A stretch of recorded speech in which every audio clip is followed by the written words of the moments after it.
So I think it's probably been about, I don't know, 6 or 7 weeks. And we had somebody ask a question. It wasn't in response to one of our BBCs, but Venerable Damcho sent it around via email, a question that somebody had. And then the attacks in Paris happened, and then we kind of started really focusing our talking at BBCs about that. But anyway, I took on the question. And so it's been sitting in my mind for the past 4 to 6 weeks. And I really wanted to honor the person who asked this very heartfelt question. And it was very helpful in my mind to respond to it. And yeah, very helpful. So here was how the question was worded. How do I respond to someone who I love, who continuously avoids responsibility for his actions, breaks promises, avoids confrontations, and shifts blame? Sound familiar? If we live with human beings, we're going to have some of these thoughts in our minds as well.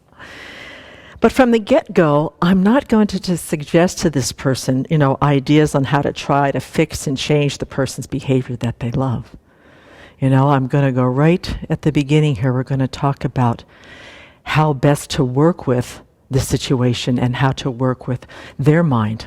We don't have any information. Is this a romantic relationship? Who is this person? There's nothing there. So I'm going to do this as a general Dharma sort of thinking, and I have used this with my own mind when I have this kind of thinking about somebody's behavior. And I hope that this helps. Okay, so I have a few steps that I went through the process to think on how to look at this relationship a little bit with a fresh set of eyes. Because they love them. That's the fundamental piece on this, is that they love them. Okay, first of all, acceptance of the situation. This is what is. All right? But what I am accepting is I am having difficulty with someone's behavior that I perceive as inappropriate or unacceptable. Okay, we're going to step outside the labeling. We're going to step outside the finger pointing, the blaming. They don't do responsibility. They criticize, whatever. We're going to step away from that, not to sort of suppress our feelings or to ignore what's going on, but to really come back to, this is the situation right now, is that I'm having difficulty with someone I love's behavior that I perceive from my side through my filter as being unacceptable. So it's a good start to just say, okay, this is the situation where my mind is in right now. Okay, the next one is to kind of take some quiet time and check in with your thoughts and feelings. What's going on? What's the button that's getting pushed here? What's the trigger that's happening? And it's not about, like automatically going to blame. There is either a need or there's an issue that's not getting met or not getting addressed, because there's a button that's getting pushed. And for somebody to be that specific on somebody else's behavior, I know in my mind that I've been tracking and watching somebody, and this is the judgments I'm making, and as a result of that behavior, this is how I'm feeling. All right, so we want to really make sure to see what's coming up for me. Let's get underneath the labeling. Let's get underneath the projecting and find out what the triggers are. The next one, which is even a little bit more difficult, is to explore and identify our part in the difficulty. How am I participating in creating the problem? How am I creating the causes for this perception? It takes two people to have a relationship. And we're not responsible for other people's feelings, and we're not responsible for their behavior. But because it's a dependent arising, it's really helpful to understand that we're part of the causes of the difficulty that's going on.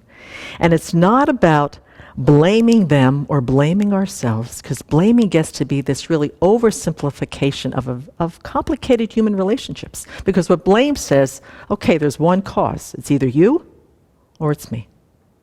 That's kind of where blame goes. It doesn't leave things open for dialogue or for really inner process. So then we kind of go, okay, so now what's the part of, where do we play? What is our part of the dance in this relationship? How have I been communicating? Have I been listening? How do I articulate my needs and concerns with this loved one? Can they hear them as requests, or are they coming across as demands? I mean, sometimes when I get into this place in my mind, I just start poking at people. It's almost like nagging. I've got judgments, I want them to change, and there's just this little bit of poking at them. And I'm not communicating very clearly on what it is that I need. And then, what are my expectations of that person? And what's very interesting, and I've always remembered Venerable's teaching on this about how much trust we give people to bear. And I've noticed that the more that I care about somebody over the years, unconsciously most of the time, is that I increase my perception of the responsibility that they can handle, the care that they can give, the trust that they can handle. I'm just kind of growing it. The longer I know them, that's what I'm kind of expecting. So what are the expectations of this person, this loved one, in relationship to the one that they're perceiving as having all of this inappropriate behavior? Because we expect our loved ones to care more, to be more understanding, to be more forgiving, to be more appreciative than, let's say, the person in the grocery line. But then we continue to say, well, my mom doesn't love me. She doesn't appreciate me. I mean, goodness, she's my mom. I mean, why does she act the way she does? She's my mom. She should love me this way. She should appreciate me this way. Or why does my husband, he doesn't take responsibility for his actions. He's 45 years old, for goodness sakes. Is that true, though? I mean, these are assumptions that we're making about our loved ones, that they can kind of meet our standards of what our loved ones are supposed to behave like. And sometimes they just can't, or they're just not there. But we do know that our loved ones, just like us, and like every sentient being, are under the controls of afflictions and karma. And in their attempts to be happy and not suffer, sometimes they just kind of stumble along just like we do. And that's sometimes what gets in the way when we start, I know for myself, when I start seeing people's behavior, is that I keep forgetting that they're really just trying to be happy. And they're really trying to avoid suffering. And right now, they seem to be heading what I perceive as not in a very great direction. And there should be compassion there rather than judgment. And this is where I find, very, very helpful to take that very profound truth that we all are looking for happiness as best as we can and not suffer. Now, this practice we do on the cushion, it's really important that we open up our minds and that we get really clear by asking these questions. What are our triggers? How are we communicating? What's coming up for us? Is that if we can get some better understanding about what's going on the inside of our own minds, it calms us down. It gives us a little bit bigger perspective of what's going on inside of us. So that if we really want to address some behavior issues with someone that we care about because we brought our charge down, when we come and approach them and say, however we want to say it, gosh, every time you make an observation as best as you can, I just feel this because I need this, and right now I'm getting triggered, and I want to work with that. But to come to it with kind of a calm, a little bit clear perspective, is they're going to, more often than not, they're going to pick up on that. And because we don't have a charge around it, chances are they're going to not have such a charge around it and not automatically be there to defend or dismiss or to justify. But a lot of it comes on what we bring to the exchange. Because we love them, right? That's what she's saying. Or whoever this is, how do I respond to someone who I love? So we really want to connect. We really want to work this out. But we want to bring to the table some clarity, some open-heartedness, some acceptance of whatever our responsibility is in it, even if it means, I noticed I've been really kind of grouchy lately, under stress, and I've been kind of poking at you, and I want to fess up that, I've got something going on from my side as well.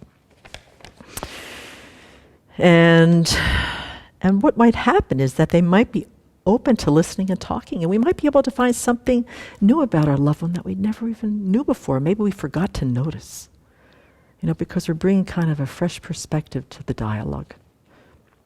But whatever we decide, it's really important to try to cultivate a happy mind. If this is somebody that we're really close to, we can't just walk out of their lives, then we've got to be willing to say, okay, I'm going to stay in this relationship whether I work on my mind or not. And that's really the only choice that we have from our side. And that I know many times here in community that difficulties happen for me because communication has broken down. I'm just not hearing somebody.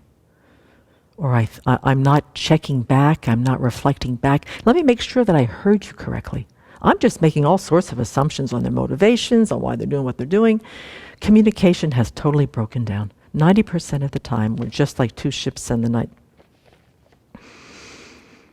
Or sometimes what happens is that I have a difficulty with someone in the community, and unbeknownst to me, because I haven't sat with it, I'm bringing something into that relationship that's bothering me from someplace else, and that is coming through that filter. I'm having difficulty with my own mind, I'm having difficulty with my practice, and it's coming in through that filter, and it's just coloring it.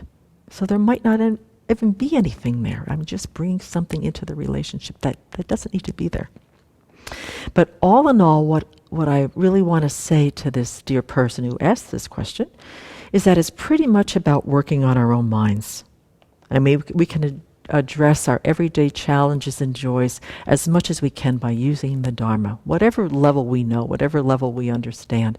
But we've got to come back, first of all, on what's going on inside this mind. And to really keep a good, healthy spiritual relationship with our own minds. That's 90% of it.